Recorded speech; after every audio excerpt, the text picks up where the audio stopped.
रामकृष्ण हरी. हे पहा, चंद्रभागेला उजनी धरणातून पाणी सोडण्यात आलेलं आहे. आज पौर्णिमेचा काला झाला आणि आता आम्ही परत निघालो आमच्या फुलकळस गावाकडं.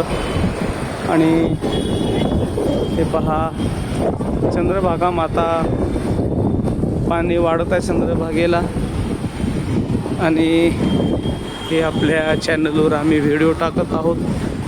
आपल्याला आवडल्याच्या नंतर आपण लाईक करा, सबस्क्राईब करा, शेअर करा.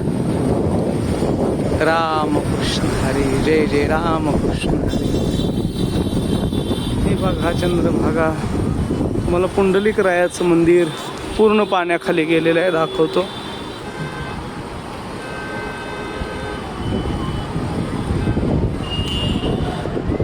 हे पहा, हे पुंडलिक रायाचं मंदिर पूर्ण पाण्याखाली गेलेलं आहे. आणि पोलीस कर्मचाऱ्यांनी आतमध्ये जाणं येणं पण बंद केलेलं आहे. रामकृष्ण.